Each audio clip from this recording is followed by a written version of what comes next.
미국 기술주가 하락을 했고요. 500층 앞에서 무너진 테슬라 주가 향방에도 많은 분들이 관심을 가지고 계십니다. 국내 증시 전략에도 필수적으로 알아야 할 상황이라서 오늘 좀 여러모로 진단을 해드리도록 하겠습니다. 제 옆에 미디어스피어 강정수 박사님 나와 계십니다.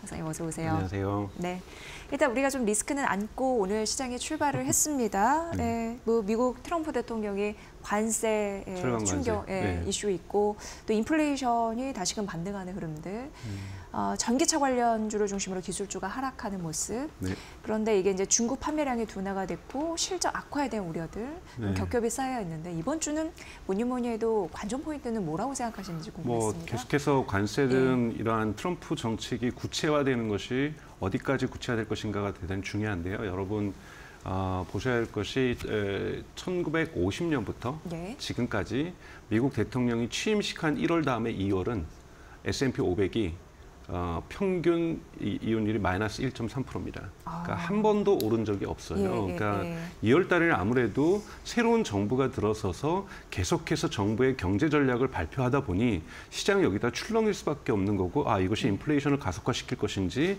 아니면 미국의 경제에 호황을 가져올 것인지 여러 가지의 판단들이 정책마다 바뀌기 때문에 여러분 1950년부터 2024년까지 대통령이 취임한 그 해에 2월 달에 S&P 500 주가는 좋지 않았다. 그래서 2월 전반이 좋지 않다라는 거고요. 테슬라 주가 좀 이따 더 자세히 설명하겠지만 테슬라 같은 경우에는 테슬라가 IPO 이후 기업 공개 이후에 지금까지 주가가 올라간 날과 주가가 내려간 날을 비교하면은 거의 5대 5예요.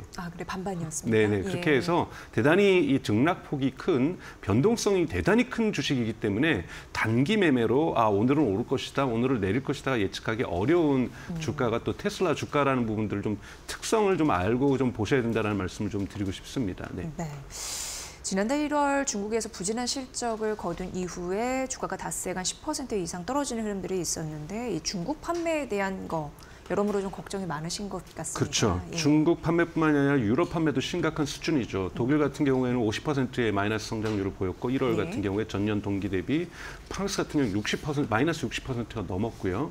심지어 노르웨이 대단히 전기차의 소비가 높은 곳에서도 지금 테슬라에 대한 것이 있는데 여기에는 경제적인 것, 정치적인 것, 중국도 지금 마찬가지로 안 좋은 성적입니다. 다 두 가지가 겹쳐 있습니다. 하나는 모델 Y를 이제 주니퍼를 저는 왜 이렇게 일찍 공개했나 싶거든요. 공개를 했잖아요. 공개를 했는데 그것이 딜리버리, 배송이 3월부터라는 거예요. 한 달 남았네요. 그러니까 한 달이 넘게 남았는데 그럼 1월, 2월부터 사람들이 그러니까 지금의 기록상으로는 아무런 딜리버리가 매출이 안 일어나고 있는 거죠. 지금 일어나고 있는 것은 구형 모델 Y 재고도 그것도 대단히 지난 1분기, 4분기 실적 발표 1월 말에 있었던 실적 발표에서 재고 관리를 잘했다. 이렇게까지 CFO가 얘기를 했기 때문에 재고도 많지 않아요. 그러다 보니까 1, 2월은 물건을 팔 물건이 없는 거죠. 그러니까 이런 상황이 겹쳐 있다. 그다음에 이제 유럽 같은 경우에서 이제 여러분 보셔야 될 것은 이제 매출이 떨어졌던 이유는 특히 2023년이죠. 2023년 12월을 기점으로 해서 독일 같은 경우에는 자동차 보조금을 없앴어요. 그래서 기업들이 이때다 싶어서 마지막 보조금을 받으면서 대량으로 기업용 차량을 리스를 합니다.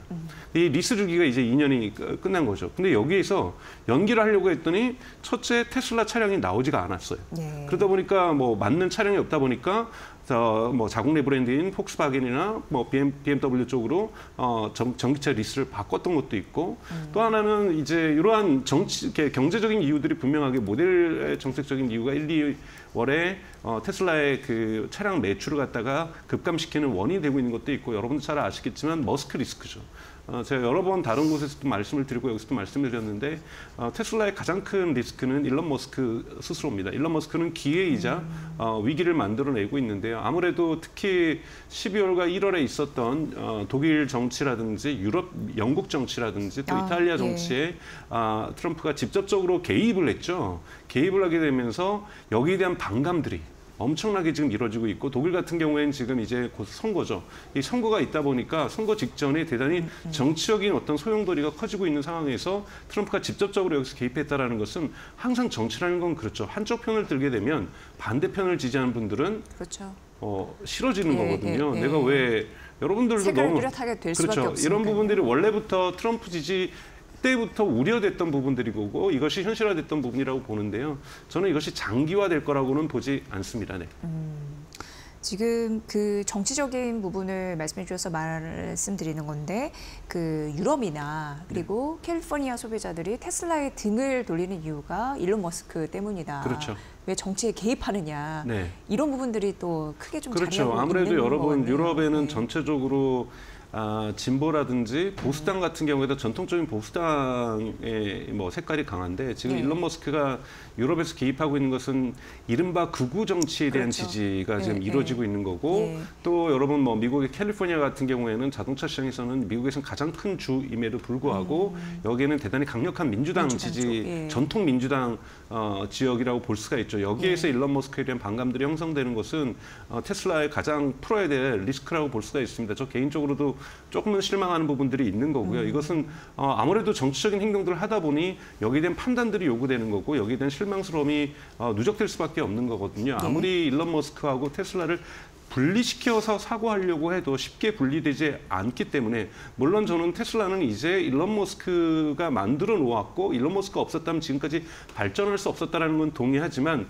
이제 뭐 스티브 잡스가 없어도 애플이 성장하고 있는 것처럼 테슬라는 그 궤도에 들어섰다고 볼 수가 있거든요. 네. 그럼에도 불구하고 일론 머스크의 영향이 있기 때문에 앞으로 이 일론 머스크 리스크는 결코 사라지지 않고 당분간 1년 정도에는 계속해서 나타나게 될 현상이라고 보고 있습니다. 네, 중요한 거 말씀해 주셨습니다. 뭐 경쟁 심화나 모델 노후화나 아니면 신차 배송이 3월 달로 미뤄지고 있는 그런 네. 부분에다가 그 테슬라 CEO의 정치적인 개입에 대한 네. 밉상 그런 네. 이미지 네. 그런 부분 때문에 테슬라의 주가가 지금 깎이고 있다는 점 말씀드렸고 하나 더 좀 짚어볼 부분이 있는데 어떻게 보면 테슬라의 경쟁사는 중국 쪽에서 비아드일 수 있잖아요.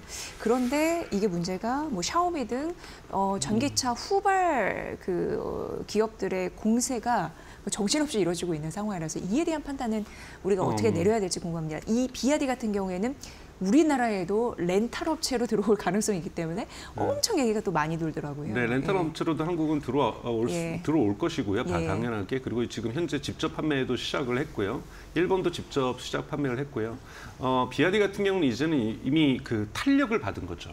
그러니까 흔히 말하는 학습 곡선, 러닝 커브가 완성되면서 대량 생산을 만들어내면서 지금 현재 전 세계적으로는 전기차에서 수익을 내고 있는 기업은 압도적인 수익을 내고 있는 테슬라와 아주 조금이지만 수익을 내고 있는 비아디가 있을 정도로 비아디 같은 경우에는 이제 생산성에서 탄력을 받고 있고요.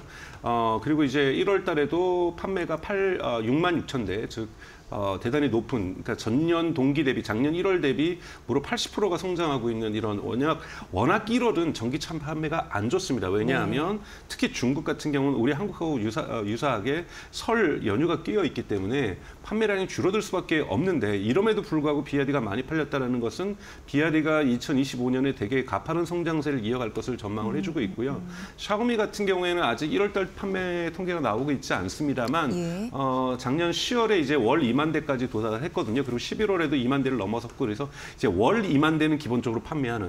여러분 이렇게 되면은 1년에 20만 대를 넘게 팔게 되는 거고 이것이 2024년도의 목표였고 아마 이것은 됐다라고 보고 있는 거고요. 아마 2025년 같은 경우 생산력을 더 증대하면서 해외 진출로서 시도를 하게 될 거고 유럽이라든지 한국이라든지 일본으로도 샤오미는 분명하게 진출을 시도할 거라고 보고 있습니다. 샤오미 차량도 여러분 아는 외신에서도 대단히 매력적으로 지금 평가하고 있기 때문에 중국차의 공세는 한국이 피부로 느낀 2025년에 되게 거세질 거라고 보고 있고요. 아무래도 미국이 막혀 있기 때문에 제가 한번 말씀드렸던 것처럼 갈비살 전략이라고도 얘기를 합니다. 그러니까 소갈비나 돼지갈비처럼 덩어리 있는 살집은 아니지만 닭에도 닭갈비 전략, 네. 갈비살 전략이죠. 닭에 붙어 있는 갈비살도 모으면 우리가 맛있는 닭갈비 음식이 될 수 있는 것처럼 비아디 같은 경우는 한국이나 일본뿐만이 아니라 태국에서 많은 성적을 보이고 있고 인도네시아나 특히 브라질이나 아르헨티나 이러한 지역에서 계속해서 공세적인 태도를 지금 취하면서 성장을 거듭하고 있습니다. 이런 부분에서 테슬라에게 위협이 되고 있는 것은 마찬가지겠지만 일론 머스크도 이야기하고 있는 것처럼 이번 1분기 1월 말에 있었던 1분기 그러니까 4분기 2024년 4분기 컨퍼런스 콜에서 분명히 얘기하고 있지만 올해 6월에 자율주행, 즉 무감독 자율주행을 네네네. 텍사스 오스틴에서 시작을 하겠다고 얘기를 했어요. 저는 이제 이것이 이제 가장 중요한 판가름이 될 거라고 보고 있는 거고요. 비아디나 샤오미 같은 경우에는 아직까지는 스스로 자율주행의 능력이 떨어지고 있다. 그러니까 중국에 있는 파트너들, 즉 하웨이라든지 바이두라든지 파트너랑 연결되지 않을 경우 힘든 상태인 거고, 그런 상태이기 때문에 비아디 같은 경우는 지금 엔비디아하고도 자율주행을 피지컬 AI 부분에서 같이 가겠다고 얘기를 하고 있지만, 이거는 미중 갈등에 따라서 충분히 변동될 수 있는 거고요. 그래서 테슬라하고의 격차는 결국은 전기차에서 이루어질 것이 아니라 전기차를 움직이는 소프트웨어라든지 자율주행에서 중국차하고 테슬라의 격차가 발생할 가능성이 저는 높다고 보고 있습니다. 하나, 여러분 기억하셔야 될 것은 작년에도 로봇데이를 8월 8일 날 하려다가 10월 10일로 연기했잖아요. 네, 그렇습니다. 그러니까 일론 머스크가 6월 달에 오스틴 된다고 했다는 말은, 즉 6월 달이 될 수도 있고 10월 달이 될 수도 있고 12월이 될 수도 있다. 충분히 연기될 수 있다라는 것.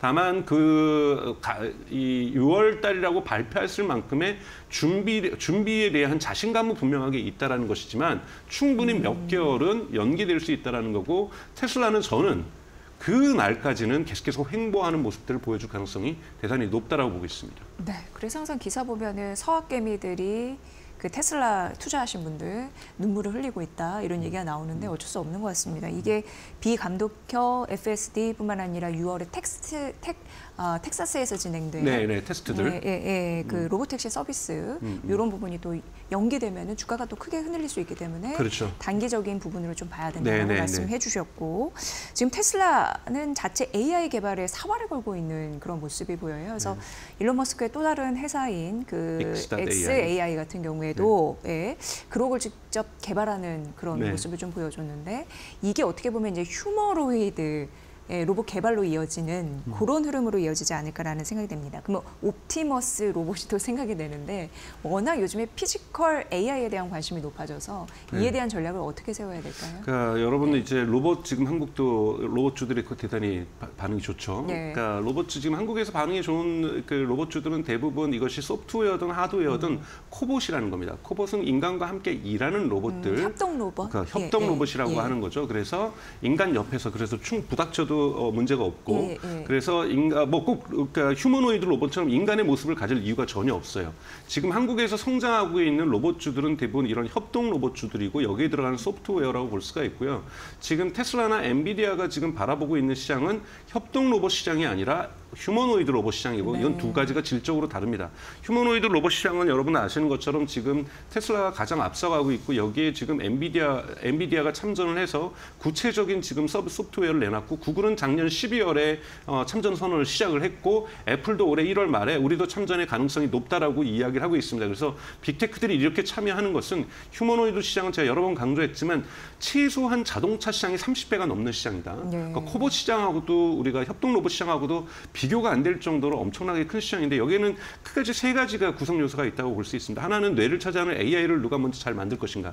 여기는 지금 테슬라 같은 경우에는 자동차의 FSD를 그대로 연결시켜낸다는 부분에서 강점을 가지고 있고요. 또 하나는 여기에 이제 LLM, 그러니까 거대 언어 모델을 연결시키는 것이 대단히 중요합니다. 그래서 피규어 AI처럼 로봇이 말을 하고 사람의 말귀를 알아듣는 것, 이러기 위해서는 이제 거대 언어 모델이 있어야 되는 거죠. 테슬라 같은 경우 아직 옵티머스에 이걸 연결시키고 있지 않습니다만, 말씀하셨던 X.AI를 통해서 지금 그록이라고 하는 LLM 거대 언어 모델을 발전시키고 있기 때문에, 그리고 여기에 벌써 작년에 10만 개의 엔비디아의 H100 GPU가 들어가는 클러스터를 만들었죠. 대단히 단기간에 만들면서 엔비디아 젠슨왕도 이거는 역사에 남을 기록이라고 얘기를 했을 정도로, 여러분 10만 개라는 상상을 초월하는 대단히 대규모 슈퍼컴퓨터를 만들어서 지금 거대 언어 모델을 계속해서 만들어내고 지금 서비스를 하고 있고, 지금 한국에서도 여러분 소비자분들도 X.AI 그록이라는 것을 앱스토어나 구글에서 검색하시면 사용하실 수가 있습니다. 무료로도 사용할 수가 있는데요. 이런 부분에서 옵티머스랑 연결되는 건 시간 문제라고 볼 수 있고요. 여기에 이제 엔비디아 같은 건 피지컬 AI로 지금 가고 있는 부분이 있습니다. 그래서 앞으로 이러한 부분들의 경쟁이 대단히 치열해질 것이다. 그래서 휴머노이드 로봇에 대한 시장은 아마 올해 일론 머스크가 10,000대를 생산한다고 했으니까요. 올해부터 아마 올해 하반기부터 본격화될 거라고 보고 있습니다. 네, 이 테슬라발 이슈는 우리나라의 산업과 그리고 기업에 큰 영향을 미치기 때문에 그 트렌드를 지속적으로 강정수 박사님과 함께 나눠드리도록 하겠습니다. 오늘 말씀 잘 들었습니다. 고맙습니다. 네, 고맙습니다.